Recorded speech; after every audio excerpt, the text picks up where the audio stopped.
हर घर की कहानियाँ टीवी। कविता, कितनी बार मना किया है कि मेरे सामान को हाथ मत लगाया करो, पर तुम होगी मानती ही नहीं हो। जब देखो तब मुंह उठाकर आ जाती हो और सब इधर उधर देती हो। तुम्हें क्या लगता है तुम ये सब करके मेरी नजरों में अच्छी बन जाओगी? वरुण जी, मुझे माफ कर दीजिए। वो क्या है ना, आपकी जरूरी फाइल और शर्ट बेड पर ऐसे ही पड़े थे। मुझे लगा कहीं कोई पेपर खो न जाए, इसलिए मैंने उन्हें समेटकर अलमारी में रख दिया। आप गुस्सा मत होइए, मैं अभी लेकर आती हूँ। कविता डरते डरते अलमारी की तरफ जाती है और फाइल्स लेकर आती है।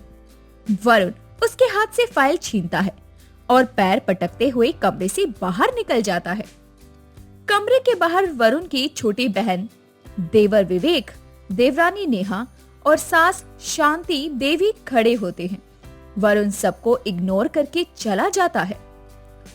कविता की आंखों में आंसू आ जाते हैं और वो अपने साड़ी के पल्लू से आंसू पोंछती है। तभी नेहा अपने जेठानी के कमरे में जाती है और उन्हें चुप करवाते हुए कहती है, दीदी आप ठीक तो है ना? हाँ नेहा, मैं बिल्कुल ठीक हूँ। तुम जाओ और सबका खाना तैयार कर दो, मैं अभी थोड़ी देर में नीचे आ जाऊंगी।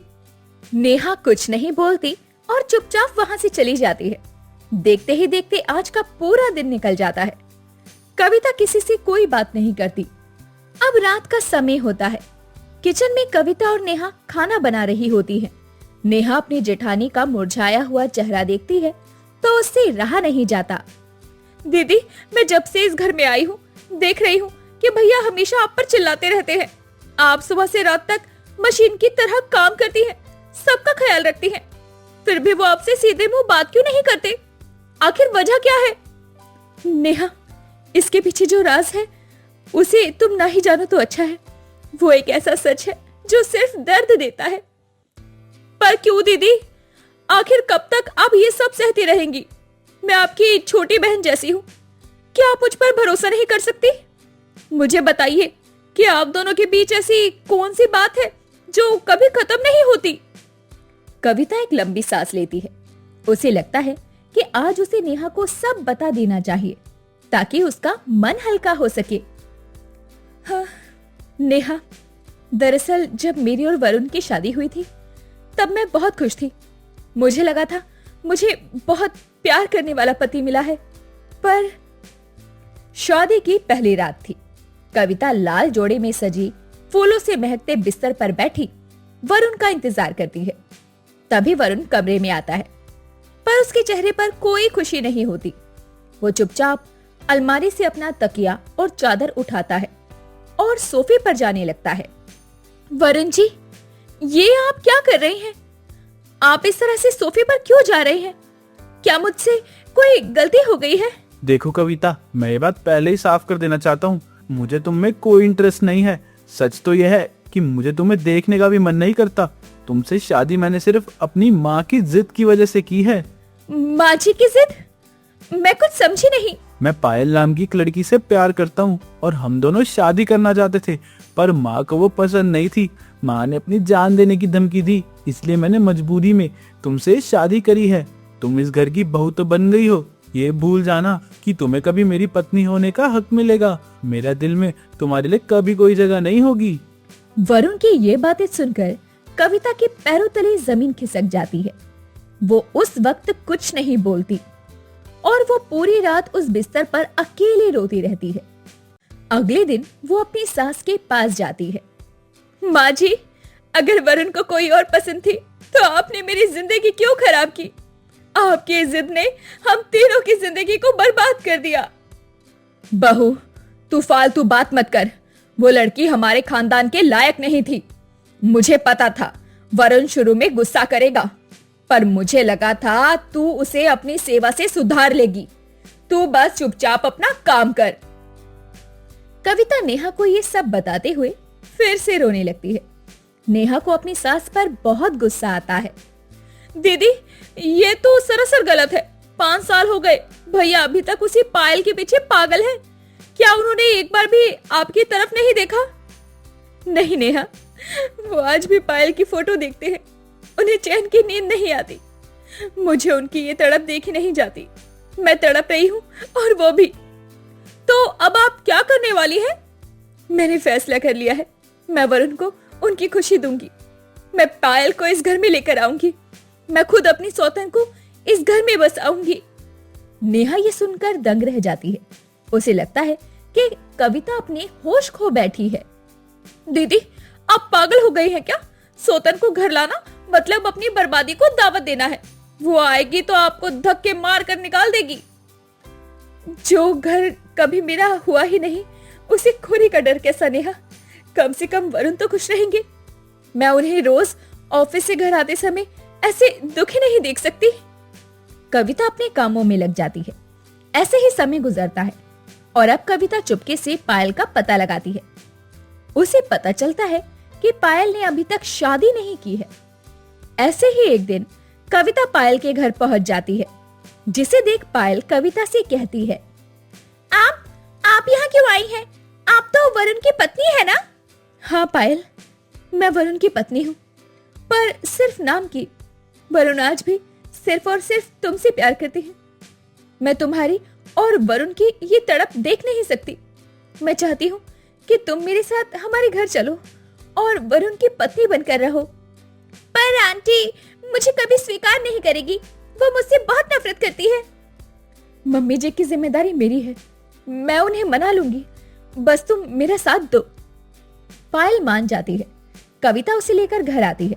घर में पायल को देखकर शांति का गुस्सा 7वें आसमान पर पहुंच जाता है। कविता, ये क्या पागलपन है? इस लड़की को यहाँ क्यों लेकर आई है तू? क्या तूने मेरी इज्जत मिट्टी में मिलाने की कसम खाई है? माँ जी, इज्जत तो उस दिन मिट्टी में मिल गई थी जिस दिन आपने एक लड़की की जिंदगी के साथ खिलवाड़ किया था। आज मैं वरुण की खुशी घर लाई हूँ। अगर आप चाहती हैं कि आपका बेटा खुश रहे तो आपको पायल को अपनाना ही होगा। घर में इस तरह की बातें हो रही थी कि तभी वरुण ऑफिस से घर आता है। वो पायल को हॉल में खड़ा हुआ देखकर अपनी आंखों पर यकीन नहीं कर पाता। उसकी आंखों में एक चमक आ जाती है। वो पायल को देखकर काफी खुश हो जाता है। वो पायल से कहता है, पायल, तुम यहाँ कैसे? वरुण, कविता मुझे यहाँ लेकर आई है। कविता, तुमने ये सब क्यों किया? तुम तो जानती हो ना कि माँ अब क्या करेगी। वरुण जी, मैं जानती हूँ, पर मुझे आपकी खुशी से बढ़कर कुछ नहीं चाहिए। आप पायल से शादी कर लीजिए। कविता की ऐसी बातें सुनकर पूरा घर शांत हो जाता है, पर तभी शांति चिल्लाते हुए बोलती है, नहीं, ऐसा कभी नहीं होगा। मैं अपनी वरुण की शादी इस लड़की से कभी नहीं होने दूंगी। शांति की ऐसी बातें सुनकर विवेक और नेहा कविता का साथ देते हैं और शांति देवी को आखिर हार माननी पड़ती है। ऐसे ही समय गुजरता है। कुछ दिनों बाद कविता पायल और वरुण की शादी करवा देती है। इस शादी से वरुण बहुत खुश हो जाता है। वो कविता का बहुत सम्मान करता है, लेकिन धीरे धीरे पायल का असली चेहरा सामने आने लगता है। वरुण, मुझे ये अच्छा नहीं लगता कि कविता दीदी अभी भी इस घर की बड़ी बहू बनी फिरती है। आखिर अब मैं आपकी असली पत्नी हूँ, तो घर की चाबियां और फैसले मेरे पास होने चाहिए ना? पायल, ये कैसी बातें कर रही हो? कविता ने हमारे लिए इतना बड़ा बलिदान दिया है, हमें उसका शुक्रगुजार होना चाहिए। शुक्रगुजार अपनी जगह है, पर वरुण, अधिकार तो अपनी जगह होता है। मुझे इस घर में घुटन होती है जब वो हर बात में टोकती है। इतना बोलकर पायल वहां से चली जाती है। समय गुजरता है और पायल अब धीरे धीरे कविता को नीचा दिखाना शुरू करती है। वो किचन में जाकर जानबूझकर नमक ज्यादा डाल देती है और इल्जाम कविता पर लगाती है। माँ जी देखिए, दीदी ने कैसा खाना बनाया है। लगता है वो मुझसे जलती है, इसलिए जानबूझकर ऐसा खाना बना रही है ताकि मैं घर वालों की नजरों में गिर जाऊं। कविता, क्या ये सच है?